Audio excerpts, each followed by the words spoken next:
Sacramento is changing, but how? And into what? What is the pulse of Sacramento? Entrepreneurs Roshaun and Maritza Davis are at the center of some of the region's most creative events. They join us to share their insights on our region, the creative economy, and entrepreneurship, next on Studio Sacramento.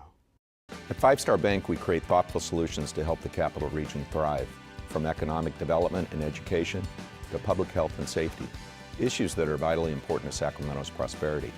We're proud to be part of the conversation and hope you'll join in.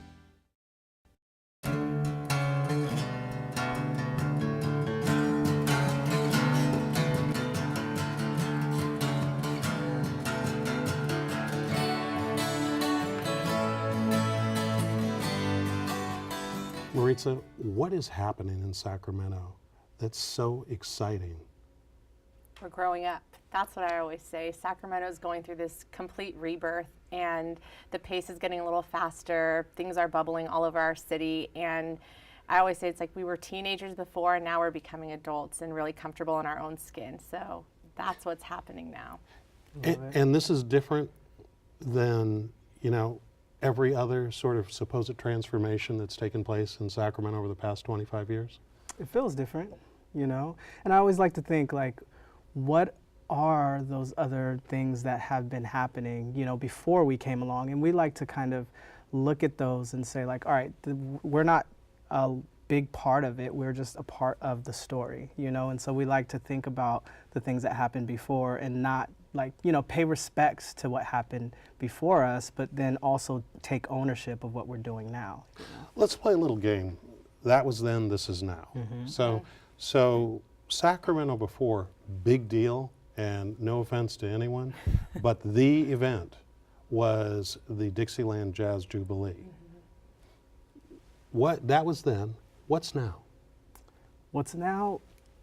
It's a lot of the creative pop-up events. So we produce an event called Gather, and it really did change the epicenter of Oak Park. How so?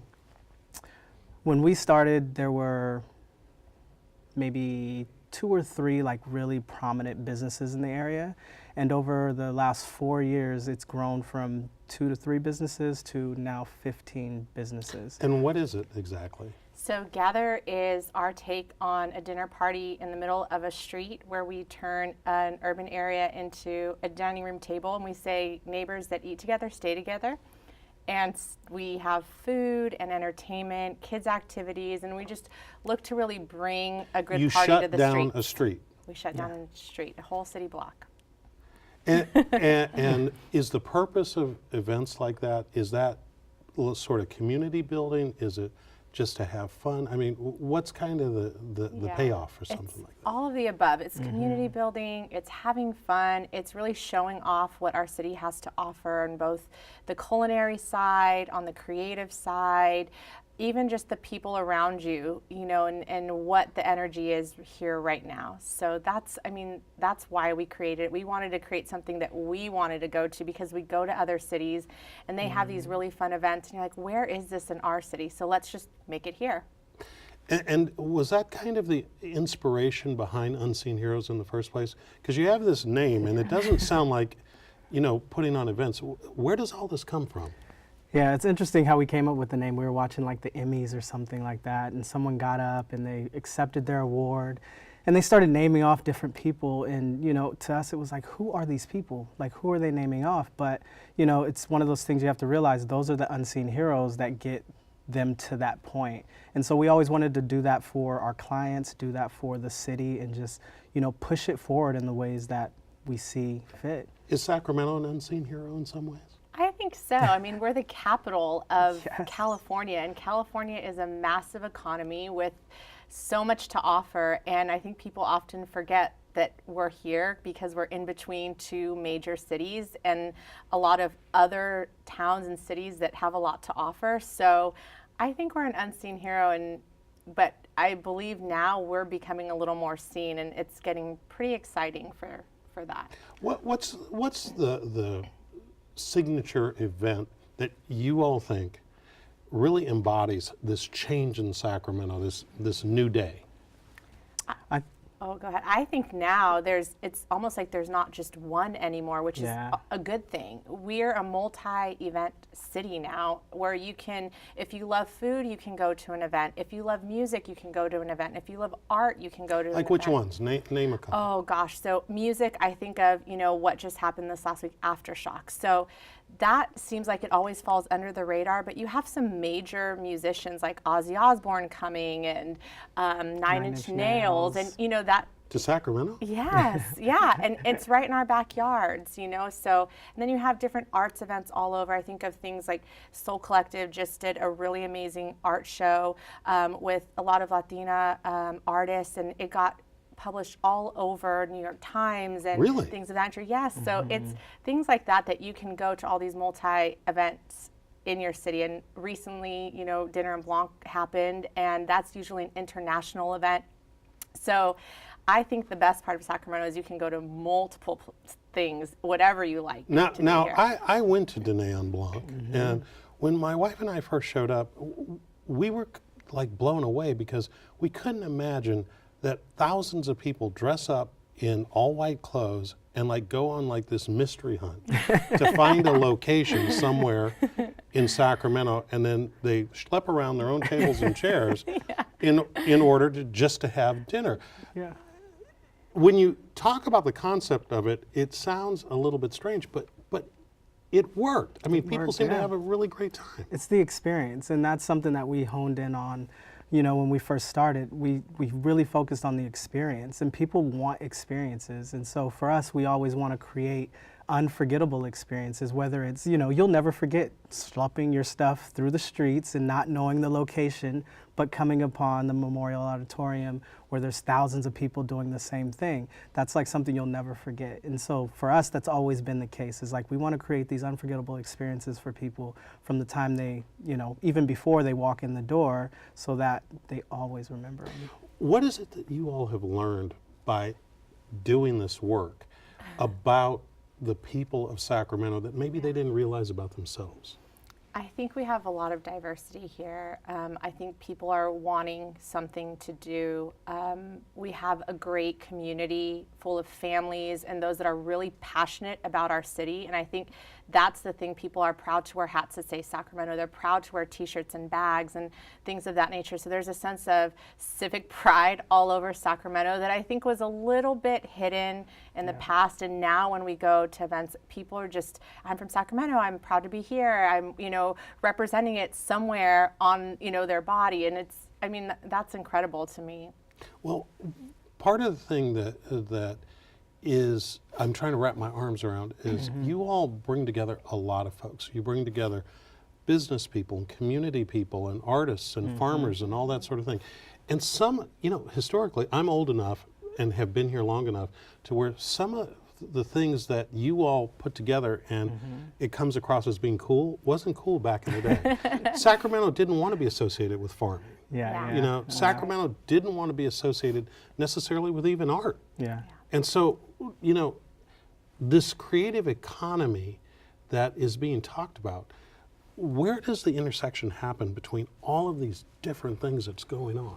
I think it's collaboration. Like we always say, collaboration is key. You have to get different people who are in different parts of the city, different organizations, whether it's a nonprofit up to a corporate company, together in the same room to really build and do something that works for everyone. A mashup. A mashup. Yeah. We always try and go for that. And it's like, we always look at it as there's people in the neighborhood, so you have to have that level. There's nonprofits, there's the city districts, there's the businesses in those districts, there's the corporate companies in there.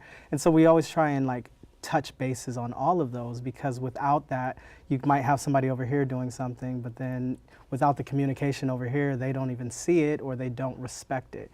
So it's always about that collaboration. We always try and mix that in. And when you all got started, you were trying to solve a problem, I'm told. Yeah. Tell us a little bit about the problem you were trying to solve. We were trying to get our friends to stay in Sacramento. A lot of them were leaving the area, to go to LA, San Francisco, Napa. You name it, they were leaving. New York, Austin, Portland. And our problem was we were losing our friends and our family, and we wanted to try to keep them here. So that was our solution was to really create those same experiences through all of the events that we do, even with our company, creating a company culture that could, hopefully grow and keep people employed and keep them here. So there was a lot of different tactics we were trying to try to keep all of those folks here. Very selfish of us. Yeah. And how do you think the region is doing these days in terms of being able to keep young people, in particular, the millennial generation, here rather than migrating to San Francisco or Portland or some other place? I think it's doing a better job.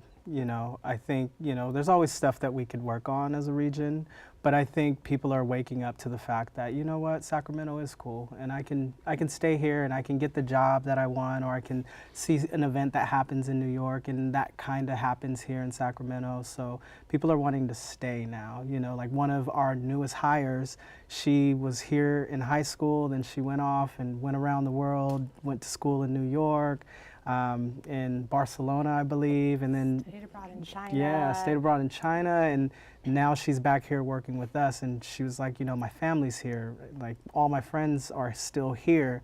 I want to come back to Sacramento. And so she's had this world experience, but still wants to give her creative energy to the city. And as long as we continue to have that, we're good. How do we do better in creating an environment where we have more success stories like what you're talking about? Mm-hmm. What is it that we're not doing today that we need to do, or that we're doing but we need to do more of? I think we need to become more bold. I was just having the conversation this morning. We can't be afraid through, the corporate companies need to look at some of the people who have these really great ideas and business models and support those. I think we need to become the first that try some things out. And I was saying we're almost like the Wizard of Oz, a little bit cowardly lion, a little bit heartless tin man, and a little bit scared scarecrow. And we need to go see Oz and say we can become a little more bold in our approach, even taking bigger risks. Mm-hmm. And I think we could do better at that. And right now, it's that time that it has to happen. If we don't, then we become kind of that norm and feeling comfortable and okay with the fact that we've done some growth and some things are coming about and bubbling, but we need to take that next step to do that. What's a risk that we might take as a region that we haven't been willing to step up on yet? Oh gosh, there's a lot of them. Oh, risk, transportation. Let's take that risk and find, making it easier for people to commute around our city.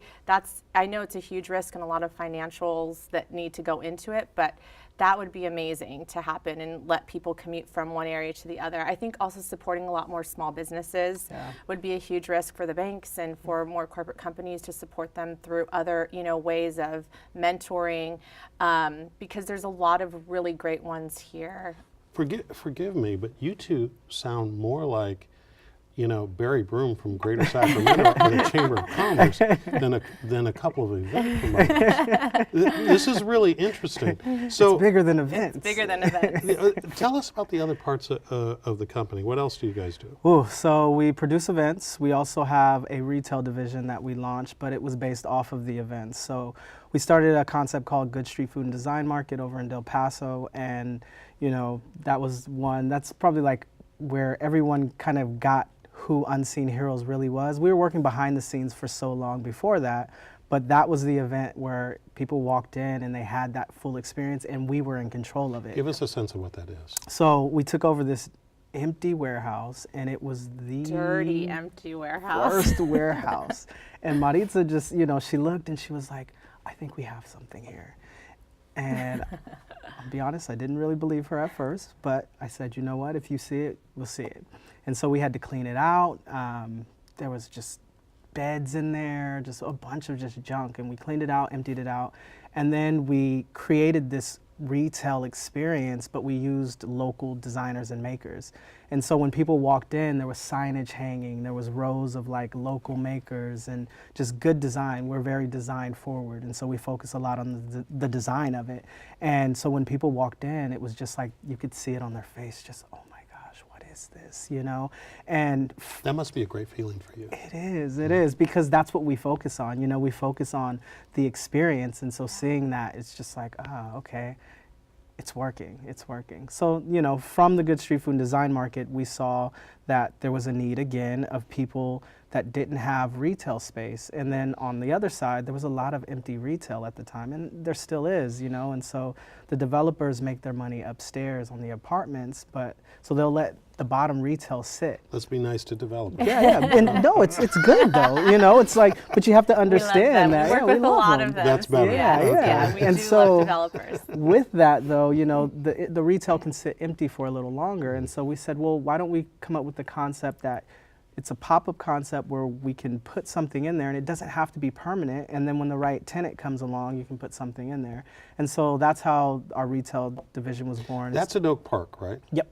Yeah. Now, you all staked your claim in Oak Park before Oak Park was cool. Oak Park's very hot now, It is. both for some people the good and for others the bad, because gentrification is having Right. an impact on changing neighborhoods and all of that. A different show. Yeah. But you all saw something in Oak Park Yeah. before all of the Me Too folks did. Mm-hmm. What was it that you saw in Oak Park? I think it's the same thing we saw in Del Paso Heights in that warehouse. There's just a sense of a space, and when you go in places, you just know it feels right, you know, and that's what we felt in Oak Park. When we got to tour where we've established our home base and our headquarters, it felt right. It was literally just sheets of sheetrock and wood, and I mean, it was all just a framework. There was not any walls. There really wasn't an idea of sense of like what this was going to become. And so when we saw it, it felt right, and we said, we said we want to be here. We want the first lease here. And also our son, our oldest son, was going to school at Capitol Heights Academy, and we were living in Natomas at the time. And Natomas is a different place than Oak Park is. You know, we would come out, and we're very social, so we like talking to people. But the culture in like the suburbs is, you go to work, you drive out of your house, and then you come in and you drive into your house, you close the garage door. And so when we would drop him off, we would go sit at the coffee shop at Old Soul over there, and there's just this vibe, like everybody knows each other, everyone's laughing, everyone's talking, you know, it's at a like coffee cheers. shop. And so sitting in there, it's like, there's Old some Soul- magic here. Old Soul coffee shop over on Broadway, right? And there's some magic there, you know, and then we would go back, and I'll never forget when we moved out of Natomas, our neighbor pulls out of the garage and he goes, "Hey, you guys moving in?" And we had been there 3 years. 3 years. Yeah. Wow. You know? So give some advice to the people in Natomas, the people in Elk Grove, the people in Rancho Cordova, the people in all the other suburbs Yeah. where they don't have communal dinners and all of that, because what you're saying, you're participating in helping develop in Oak Park, Yeah. I think every neighborhood wants. Yeah. Yeah. If they don't have an unseen heroes, what do they do? Well, hopefully they start to come out of their neighborhoods. We always see such beautiful parks in those areas, and so I hope they come out and we have great city parks all around. They get to meet each other. I think that's the key, or just going next door, kind of old school, knocking on your neighbor's door, and even a couple doors down, not just the one directly next door, and introducing yourself. I mean, that's what we hope people will do. I know we got to introduce ourselves to some of our neighbors, but it was kind of like what are you doing here? Why are you at my doorstep? Do I owe you money? Are you delivering something? So it was an interesting time in life. Here's what's interesting to hear both you talk about this. Your generation is stereotyped as being folks who are constantly just looking at their phones and would rather text than talk. So the types of things that you're doing in creating this experience seem really old school. Yeah. Something that an old man like me might be able to relate to. Yeah. Explain to me how your tech-savvy generation is somehow going back to the future and doing all of this old experience stuff of actually communicating live with folks, and why that's important. That's so funny, because we just read this study that actually just separated Generation Xers and Millennials and just created a new category, which happens to be the Both year of us, we were born. And I can't remember the term It they was used. 73 to 83. Yeah. Or 77 to 83. So we are on the cusp of that generation who grew up in tech but really never got to experience it as children. But I think for us going back, sometimes like Roshaun said, you have to pay homage to what worked in the past, and I think that's always the case. Is going old school again with getting out from behind your cell phones and catching some fresh air, mingling and talking to people. I mean, we always tease our teenage son and we tell him, this is what a conversation looks like, you know, and it's kind of going back to that. It's like, this is what it looks like to be a community again. This is what it looks like for us to grow as a community, is for us to sit down and exchange ideas or create places where people feel comfortable to do that. And so, you know, it's tough to get out from behind your phone, but then we also have that ability with in front of your phone, you have access to the world, and then you also have hashtags that access you to your city. So it's all of that, you know, it does have its pros and cons, certainly. Yeah, but we grew up in an interesting time. Yeah, I like it. Another interesting part of your experience is husband and wife that work together. Yes. Okay? How's that working for you? We're still, works. yeah, it works. We still like each other. I mean, it certainly has its challenges for sure. When you know, have a debate in the office or a disagreement, or you're trying to passionately come across on the point you're trying to make, and then you have to go home with that person and, you know, collaborate when you're raising children and things of that nature. It has its challenges. I mean, there are nights when we just kind of look at each other and be like, oh, can't you just go somewhere? How's it going? Yeah. How are you doing? Yeah. But I think it's good though, you know, and I think people get, you know, this misconception that we're always together, and that's not actually the case. Like, you know, she just was at an event for 2 days and they were 14-hour days, you know, both days. So I didn't even see her, you know, or I'll be gone somewhere. And so there is kind of that balance where we're not like together every single moment. And then, you know, we always carve out personal time for ourselves, but then personal time for each other, personal time What's for it the like family. for your kids sort of being raised in this thing about, you know, being part of these movable experiences all the time? We'll see They in like live, 10 years. yeah, we'll see in Crossway. 10 years. Well, we've seen one in 10 years, and he seems somewhat He seems normal. cool. But I think for our kids, they're getting a real immersive experience on a business side and on a family business side. Our 6-year-old just told me the other day, Mom, you and Daddy are getting old, so I'm going to have to learn everything about Gather, and since this is the last one, I'm going to go down there and work with you. And so he did, and it's, you know, it's almost created this sense of responsibility for them. Our oldest son works in the store, and he often helps in the stock room, and he goes and engages with customers, and people love him. I mean, they come in and they're like, wow, I mean, for 15 years old, he's so well trained in retail. And so I think for them, it's teaching them this sense of intercommunication. It's teaching them responsibility. It's letting them see that, you know, life isn't always peaches and cream, but you can live your passion and make it that way. And that's what we get to show them every day. We come home and we're excited about our days. We always sit around the table and we say, what was the best part of your day? And they get to share that with us. And what is something you would change about your day? Well, we share with them our experiences, and they get to share theirs. So I think they're going to be okay. You're Let's hope. living your passion. Yeah. Living your passion. Now, you're Latina, you're African American. Diversity, we're always known as the city of diversity. How is it that the diversity that you two bring to the table shapes the experiences that you create? I think it does a lot. You know, we have our backgrounds and how we were raised and our customs and our traditions and things like that. And we keep those and we bring those to our events. And people always say, and it's not until we go to different cities and see it, but they're like, your events are different for some reason. And it's because we bring love to it. We bring our cultures, we bring our traditions, and we mix those all together. So it always works for us. Just like Latin women, I force food down everyone's throat everywhere. Eat this, eat Yeah, eat this. Is Try that the reason there's always food? Right? Always food. But I think that's also just a key part of what we do is, you know, we like to think about what are people experiencing, just like I think our moms did. Our moms are both, they love to entertain, they love to have a good time. And so we get to bring a little bit of that culture and a little bit of flavor to what's happening. So I have to ask, what event that Sacramento is known for deserves to be retired Oh, that it's known for. That it's known for. or Yeah. reimagined? You guys are the experts. Yeah. I think which one needs to die. Crocker Art Mix. I think that one needs to die. Really? Yeah, yeah. Why so?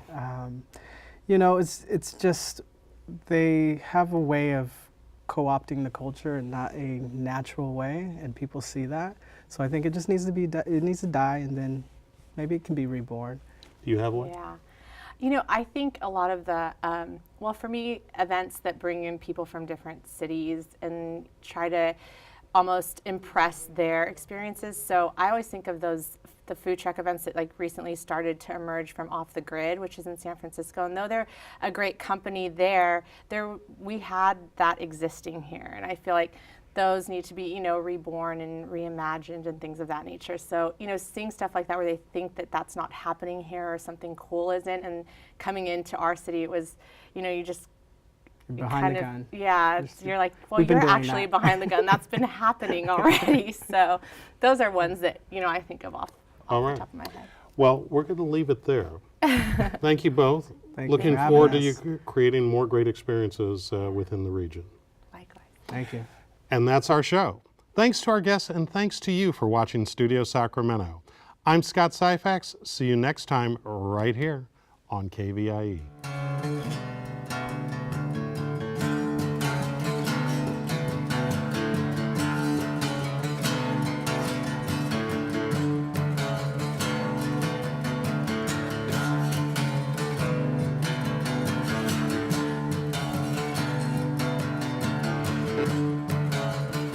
At Five Star Bank, we create thoughtful solutions to help the Capital Region thrive, from economic development and education to public health and safety, issues that are vitally important to Sacramento's prosperity.